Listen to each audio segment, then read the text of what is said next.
menafkahi kalian. Jangan anggap aku beban.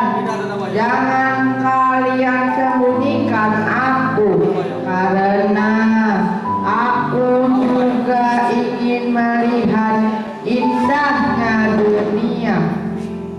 Doa dan dukungan kalian adalah kekuatan aku untuk meraih masa depan.